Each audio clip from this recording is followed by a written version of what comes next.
ശബരിമലയിൽ മണ്ഡലപൂജയ്ക്ക് ഇനി 5 നാൾ ബാക്കി. അയ്യപ്പനെ ചാർത്താനുള്ള തങ്കാങ്കി വഹിച്ചുള്ള രഥഘോഷയാത്ര നാളെ ആറന്മുള പാർത്ഥസാരഥി ക്ഷേത്രത്തിൽ നിന്ന് പുറപ്പെടും.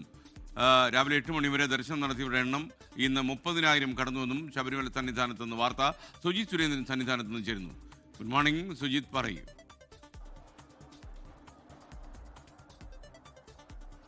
Good morning. ശബരിമല സന്നിധാനത്ത് ഇന്നും വലിയ രീതിയിലുള്ള ഭക്തജന തിരക്ക് തന്നെയാണ് ദൃശ്യമാകുന്നത്. മണ്ഡലപൂജയ്ക്ക് ഇനി 5 ദിവസങ്ങൾ മാത്രമാണ് ബാക്കിയുള്ളത്. ഈ 5 ദിവസം മാത്രം ബാക്കി നിൽക്കുമ്പോൾ സന്നിധാനത്തേക്ക് എത്തുന്ന ഭക്തരുടെ എണ്ണത്തിൽ വലിയ രീതിയിലുള്ള വർധനമാണുള്ളത്. ഈ വർഷത്തെ മണ്ഡലപൂജയുടെ മുഹൂർത്തം 27-ാം തീയതി രാവിലെ 10:10-നും 11:30-നും ഇടയിലാണെന്നാണ് ശബരിമല തന്ത്രി കണ്ഠരര് മഹേഷ് മോഹനര് അറിയിച്ചിട്ടുള്ളത്. പൂജയോടനുബന്ധിച്ചുള്ള ദീപാരാധന 11:30യോടുകൂടിയാകും പൂർത്തിയാവുക. മണ്ഡലപൂജയ്ക്ക് ശബരിമലയിൽ അയ്യപ്പന് ചാർത്താനുള്ള തങ്കയങ്കിയും വഹിച്ചുള്ള രഥഘോഷയാത്ര 23-ാം തീയതി, അതായത് നാളെ രാവിലെ 7-ന് ആറന്മുള പാർത്ഥസാരഥി ക്ഷേത്രത്തിൽ നിന്നും പുറപ്പെടുമെന്നാണ് അറിയിച്ചിട്ടുള്ളത്.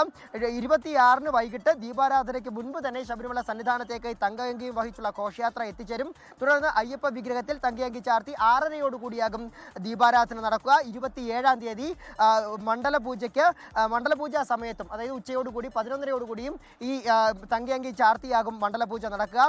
തുടർന്ന് ഹരിവരാസനം പാടി രാത്രി 11 മണിക്ക് നട അടച്ചു കഴിഞ്ഞാൽ മകരവിളക്ക് ഉത്സവത്തിനായി 30-ാം തീയതിയാകും പിന്നീട് 5 മണിക്ക് നട തുറക്കുക. 2 ദിവസം നട അടഞ്ഞു കിടക്കും. അതുപോലെ തന്നെ ഈ കഴിഞ്ഞ ദിവസങ്ങളിൽ ഇന്നലെയും വലിയ രീതിയിലുള്ള ഭക്തജന തിരക്ക് സന്നിധാനത്ത് ദൃശ്യമാവുകയായിരുന്നു. ഏതാണ്ട് 10,000-ത്തിലധികം സ്പോട്ട് ബുക്കിംഗ് വഴി എത്തിയവരുടെ എണ്ണം കടന്നു എന്നുള്ളതാണ്. ഇന്ന് രാവിലെ 8 മണി വരെ 30,354 പേരാണ് ദർശനം നടത്തിയിട്ടുള്ളത്.